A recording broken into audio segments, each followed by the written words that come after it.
মঙ্গলবার সকালে নির্বাচন ভবন অডিটোরিয়ামে প্রবাসীদের ভোটদান পদ্ধতি নির্ধারণে অংশীজনদের নিয়ে আয়োজিত সেমিনারের ব্যবস্থা করে নির্বাচন কমিশন সচিবালয়। আর এই সেমিনারে বিভিন্ন নিবন্ধিত অনিবন্ধিত রাজনৈতিক দলের প্রতিনিধিরা, নির্বাচন কমিশনাররা, বিএনপির স্থায়ী কমিটির সদস্য নজরুল ইসলাম খান, বাংলাদেশ জামায়াতে ইসলামের প্রচার ও প্রকাশনা সম্পাদক মোহাম্মদ মতিউর রহমান আখন্দ সহ বিভিন্ন দলের প্রতিনিধি, সুশীল সমাজের প্রতিনিধি ও গণমাধ্যমের প্রতিনিধিরা অংশ নিয়েছেন। স্বাগত বক্তব্যে প্রধান নির্বাচন কমিশনার প্রবাসী ভোটারদের নিয়ে বলেন, পরবর্তী নির্বাচনে অন্তত যাত্রা শুরু হোক, তবে দলগুলোর সমর্থন ছাড়া প্রবাসীদের ভোটাধিকার বাস্তবায়ন করা কোনোভাবেই সম্ভব না। আমরা চাই পরবর্তী ইলেকশনে অন্তত শুরুটা হোক, যাত্রাটা শুরু হোক। পৃথিবীর বিভিন্ন দেশে এটা আমরা পার্টি ভোটিং আছে, অনেক দেশে আবার শুরু করে রোল ব্যাক পারে নাই, নানা রকম সমস্যা। অনেক দেশ চালু করেছে, অনেক দেশ চালু করতে পারে নাই, বাট আমরা চালু করতে চাই। অ্যাটলিস্ট সীমিত পরিসরে আমরা শুরু করি, শুরুটা অন্তত হোক। আর এদিকে নির্বাচন কমিশনার আবুল ফজল মোহাম্মদ সানাউল্লাহ বলেন, দেশের মোট ভোটারের 10% মতো প্রবাসী ভোটার। সবার মতামত নিয়েই এটা বাস্তবায়ন করতে পারবে নির্বাচন কমিশন। ওনাদের বাইরে প্রায় 50 মিলিয়ন প্রবাসী আছে, 50 মিলিয়ন।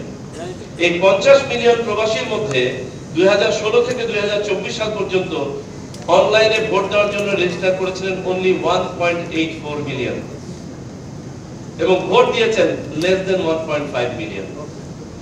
এটা বলার উদ্দেশ্য হচ্ছে আমরাও হয়তো অনেক কিছু প্ল্যান করছি, ফাইনালি হয়তো আমরা ম্যাটেরিয়ালাইজ করতে পারবো স্বল্প সংখ্যক। প্রবাসীদের প্রক্সি ভোট নিয়ে বৈঠক শেষে গণমাধ্যম কর্মীদের সাথে কথা বলেন আমন্ত্রিত রাজনৈতিক নেতারা। বিভিন্ন রাজনৈতিক দল তাদের অবস্থান ব্যক্ত করেছেন।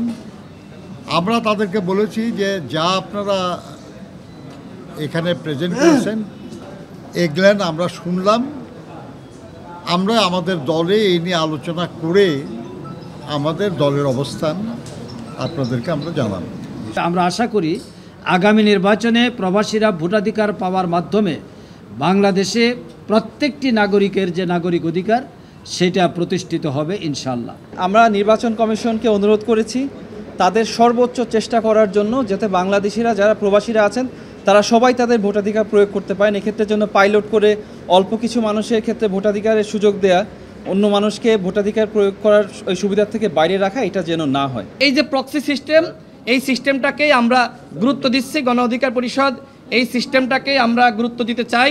শুধু তাই নয়, পোস্টাল ব্যালট, অনলাইন ভোটিং ও প্রক্সি ভোটিং পদ্ধতির স্বচ্ছতা, ডিজাইন, নিরাপত্তা, মান ও আইনি চ্যালেঞ্জ সহ সার্বিক দিক নিয়ে রাজনৈতিক দলগুলোর সাথে মতামত নেয় ইসি। আবু সাদপু, মাই টিভি, ঢাকা।